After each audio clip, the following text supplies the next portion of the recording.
মায়ের পাত থেকে ব্রিগেডের ভাত, রাজ্য রাজনীতির প্রত্যেক পাতে ব্যাপকের অধিকার। তাই তলায় ঠিকঠাক গরম না হলে জামা কাপড় খুলতে চায় না, আর যদি খুলে ফেলে তাহলে তেল গরম করে কড়াইয়ে, তবে সঙ্গে হলুদ আর কাশ্মীরি লঙ্কার গুঁড়ো দিয়ে নাড়াচাড়া না করলে কিন্তু যৌবন বেরিয়ে আসবে না। 2 মিনিট খুন্তির থেলা খেলেই ডাগর ডুগর হয়ে যাবে, তখন নামিয়ে নিন।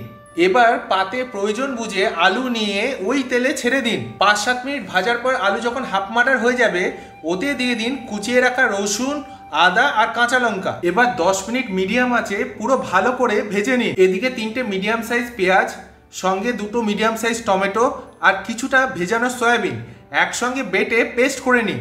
কড়াইয়ে ভাজা যখন ঠিকঠাক পারফেক্ট হয়ে গেছে, তখন ওতে দিয়ে দিন। এবার ভালো করে মেলান, কষান, ঢাকা দিন যাতে আলুটা ঠিকঠাক সেদ্ধ হয়ে যায়। এবার কড়াইয়ে যখন দুর্ভিক্ষ দেখা দেবে, তখন ঘটি বাটি ধোয়া জল দিতে একদম ভয় পাবেন না। জল ফুটে এলে স্বাদ মতো নুন, সঙ্গে স্বাদ মতো চিনি দিয়ে ভালো করে মিলিয়ে নিন। সব মিশে গেলে লেবুর রস না দিলে তো খেলাই জমবে না। এবার দিয়ে দিন ভেজে রাখা ডিম দিয়ে ভালো করে মিলিয়ে নিন।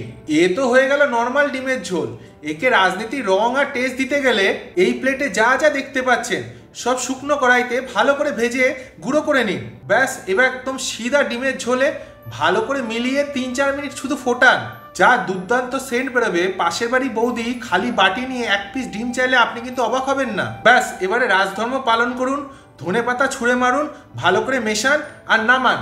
ভাত, রুটি, মুড়ি, পান্তা ভাত সবার সাথে পায়ে পা মিলিয়ে চলবে এই আন্ডা কারি। একদিন এরকম করে বানান আর পাবলিককে খাওয়ান। আপনি যেখানকার খুশি নেতা বা নেতা হন, আপনার ভোট বাক্স ছুঁয়ে দেখার কেউ সাহসই করবে না।